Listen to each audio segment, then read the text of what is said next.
5 seconds to go.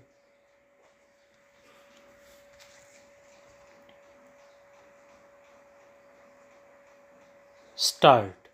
My colleague, the Honorable Minister of Defence, will no doubt deal with the broad issues raised in this debate and with the criticisms and suggestions made. I have intervened to draw the attention of the House to certain broad and basic principles of the lines of defense and more especially the problems that we have to face.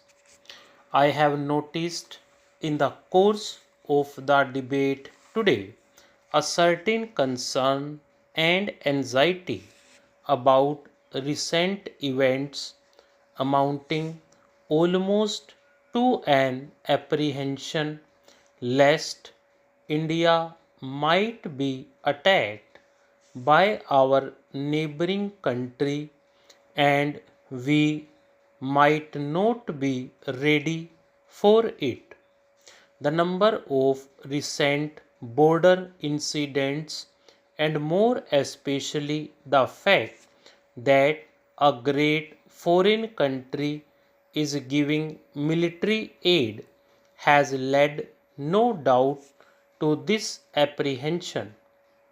It is perfectly true that the situation today in regard to the defense, if India has been very much affected by factor of military aid coming in from a great country, and we have to view this situation in this new light. The honorable members who spoke just before me asked us to have the latest equipment and the best training. What exactly does that mean? In nothing, I think, has there been such a great technological improvement as in war equipment. Of course, the latest example of that, the final example, is the nuclear weapon, atomic bomb, or hydrogen bomb. That is the culmination of this process. It means that no country in the world, excepting the two great powers, is adequately defended because only they have enough of these nuclear weapons. How then does one judge the adequacy of a country's defense? Obviously, if some power which has nuclear weapons at its disposal choose to attack India from the purely military point of view, we have little defense. It may be that from other point of view we may yet be able to meet this menace of the atomic bomb because of people that have vitality, strength, and unity, and a people that will not surrender whatever happens can never be defeated. I have often said, therefore, that the real answer to the atomic bomb lies in other spheres. I mention this because in the final analysis, what counts is not your soldier or your military weapon, but the spirit of unity of the people, the will of the people to survive in spite of every difficulty and every menace present here. If I am confident about India, that confidence depends more on the spirit and unity of our people than on other factors. If that is weak, for me, it just does not matter how many tanks or how many aircraft we may put in. Technology has developed so rapidly that if unfortunately there is a great war in the future, probably every book that has been written in the past about warfare and every weapon that was used during the last war and previously would be out of date.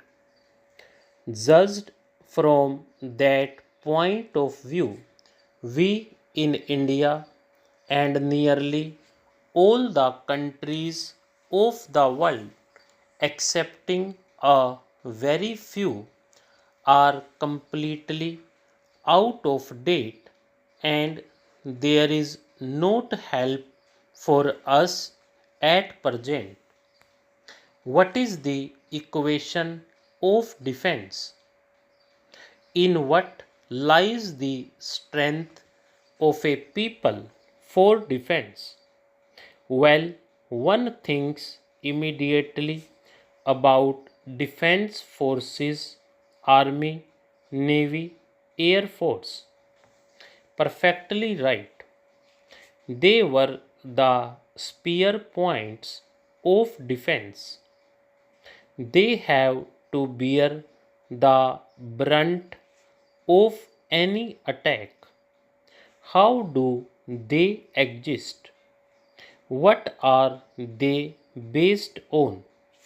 The more technical armies and navies and air forces get, the more important becomes the industrial and technological base of the country. You may import a machine or an aircraft or some other highly technical weapon, and you may even teach somebody to use it, but that is a very superficial type of defense because you have not got the technological background for it.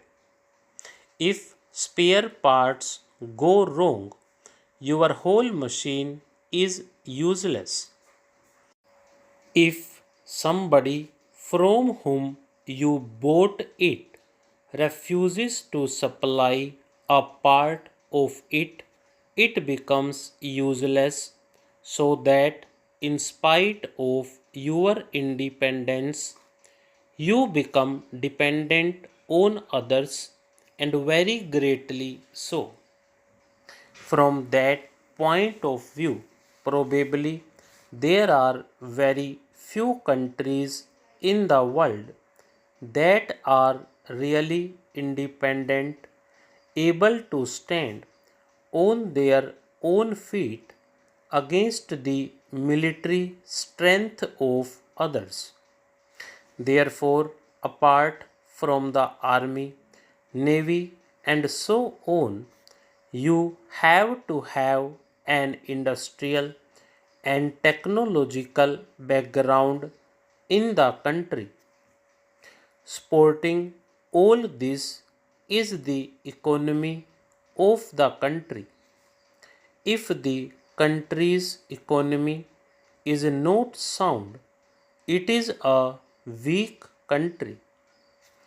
I can give many examples to this house of countries which for the moment may have a good army but whose strength is really superficial because the army depends on outside factors, foreign machines, foreign economy, foreign help.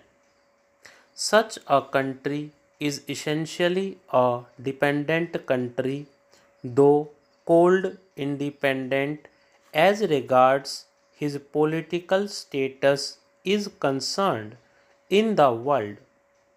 We do not subscribe to this new, so we believe that strength lies in developing the country in all spheres. Stop.